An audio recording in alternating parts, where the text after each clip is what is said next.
La radio des Français dans le monde présente EURES, la porte vers l'emploi en Europe. Podcast réalisé avec France Travail. L'Union européenne s'est organisée pour qu'on puisse travailler partout. Ça s'appelle EURES, ça fête ses 30 ans et on en parle sur la radio des Français dans le monde avec mon invité aujourd'hui, David Perrin-Pillaud. On parle de l'AET, en anglais ELA, une création fin 2019. Bonjour David. Bonjour Gauthier. Alors, merci d'être avec nous. Tu es officier national de liaison en France pour l'AET, l'autorité européenne du travail. On peut peut-être, pour nos auditeurs, expliquer ce qu'est cette autorité qui est née récemment. Alors, l'autorité européenne du travail, donc déjà, elle est située en Slovaquie, à Bratislava. Donc, petite particularité, je suis bien officier national de liaison pour la France et détaché donc auprès de l'autorité européenne en Slovaquie. Et donc, l'autorité européenne du travail, eh bien, elle a quelques missions. Les trois principales missions, ce sont des informations aux citoyens et aux entreprises s'agissant du marché de l'emploi, du marché du travail, donc en matière d'apprentissage, de mobilité, de recrutement, de formation aussi dans l'Union européenne. Une deuxième mission qui est la coopération. Donc cette coopération va se situer entre les États membres et plus particulièrement les autorités nationales de ces États membres qui vont couvrir le périmètre d'action de l'autorité européenne du travail. Et enfin, on a tout un service, tout un aspect de médiation qui permet de faciliter la recherche de solutions à des soucis que rencontreraient notamment les citoyens européens dans leur vie professionnelle de tous les jours. Évidemment, il faut harmoniser avec tous ces pays, ce qui fait qu'aujourd'hui, tu as 27 homologues. L'idée, c'est justement de faire le lien entre les autorités nationales et cette AET. 27 homologues, 26 plus 1. Tout à fait, c'est la grande nouveauté de 2025. Nous avons été rejoints par un collègue norvégien qui représente donc l'Islande, le Liechtenstein et la Norvège, donc les trois pays de l'espace économique européen, ce qui nous permet d'étendre un peu plus le champ géographique et l'autorité de l'autorité européenne du travail. Alors David, est-ce que tu pourrais m'expliquer comment la France est représentée au sein de ELA ? Déjà, c'est moi qui représente la France, concrètement et pratiquement. Sinon, nous avons un conseil d'administration au sein de l'AET, un conseil d'administration ou management board, auquel participe un représentant, on va dire, du ministère du Travail, chargé du travail français, et donc qui va décider aussi des actions qui vont être menées au niveau de l'autorité européenne. Mais opérationnellement parlant, c'est moi qui vais représenter la France et qui vais discuter avec mes collègues des autres États membres.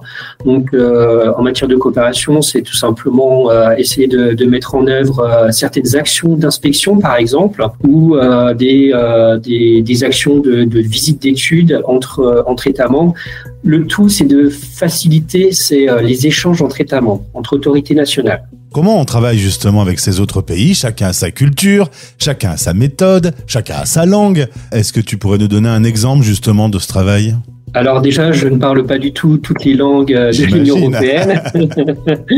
Donc, quotidiennement, on parle en anglais, bien sûr, entre nous. Parfois en français quand même. J'ai quelques collègues qui sont francophones.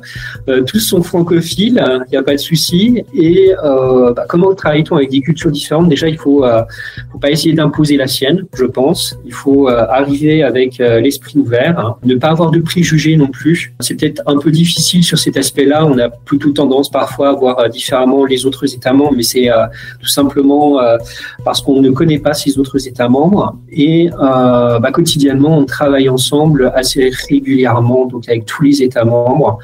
Moi, il n'y a pas un État membre avec lequel je ne travaille pas, au moins pour échanger sur la façon de percevoir, par exemple, le contrôle de l'inspection du travail, ou alors, par exemple, ce qu'on entend par sécurité sociale ou prestation de sécurité sociale, ce qui est important aussi pour les personnes expatriées dans tel ou tel État membre, en fait. On a des organisations qui sont totalement différentes entre États membres.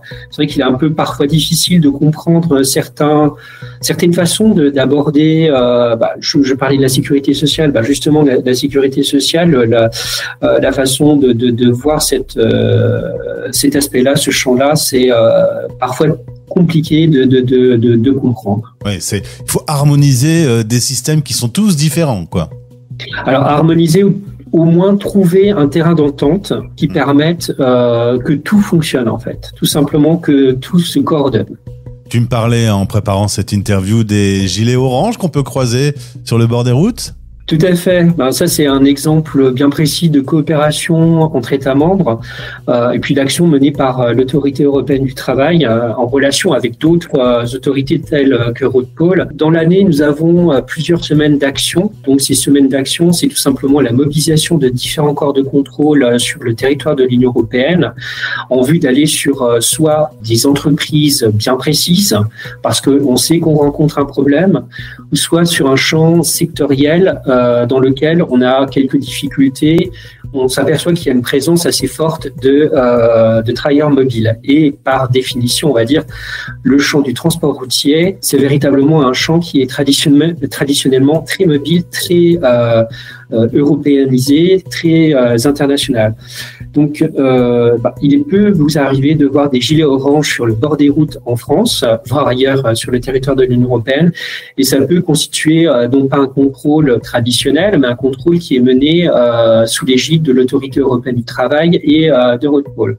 Ça, c'est une action concrète que les citoyens peuvent voir tous les jours. Et c'est véritablement une action qui est menée en faveur donc la protection des droits des travailleurs et aussi quelque part pour faciliter aussi la mobilité de ces travailleurs, puisque si vous êtes déçu dans un emploi, vous n'allez jamais penser aller postuler sur le même emploi ailleurs dans l'Union européenne.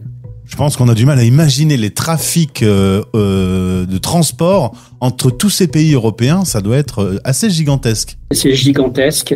Quand on a une vision globale de ce que ça représente, alors j'ai pas des chiffres là à vous donner précisément, mais quand on s'aperçoit de ce que ça représente en termes de contrôle, c'est assez impressionnant. C'est pas qu'une question de contrôle aussi, il y a aussi des effets, on le voit aussi. On a aussi des retours de la part des partenaires sociaux, puisqu'on a beaucoup de contacts avec les partenaires sociaux, et notamment dans le transport, où ils sont très actifs. On comprend aussi que notre action a une action bénéfique, justement. Ce n'est pas en vain pour les droits des travailleurs. Et ma dernière question, David, on va se tourner vers le futur. Quelles sont les évolutions à venir ? Alors, les évolutions à venir, je pense que c'est déjà un renforcement des missions de l'Autorité européenne du travail, montrer qu'elle a gagné ses galons, je pense. C'est assez important, son action, de toute façon, n'est pas du tout remise en cause à l'heure actuelle. On le voit bien, on a beaucoup de retours positifs. On a intégré, on parlait d'EURES, entre guillemets, on a intégré EURES qui préexistait à l'AET, qui fonctionne merveilleusement bien. Je pense que les podcasts qu'on a pu écouter auparavant nous l'ont démontré parfaitement. Donc, l'avenir, c'est de renforcer justement cette information des salariés et des entreprises sur leurs droits, leurs obligations, de renforcer également la coopération pour montrer que on a déjà un marché du travail, un marché de l'emploi dans l'Union européenne qui est pacifié. Eh bien, grâce à la radio des Français dans le monde, on découvre toute cette organisation, parfois un peu invisible, qui permet à chacun de pouvoir travailler et les uns avec les autres, ce qui est quand même une belle fierté dans cette construction européenne. Ah, tout à fait. Quand on voit qu'on arrive à travailler tous ensemble, et encore une fois avec mes collègues, c'est l'une des choses qui m'a surprise en arrivant. C'est véritablement la façon de travailler, et surtout on arrive tous avec notre bagage, mais surtout notre ouverture d'esprit, je pense. Et la bonne volonté. Merci, c'est noté. Au plaisir de se retrouver, David. Au plaisir, Gauthier. Merci. Pour en savoir plus sur EURES, la porte vers l'emploi en Europe, découvrez notre dossier spécial sur français dans lemonde.fr. françaisdanslemonde.fr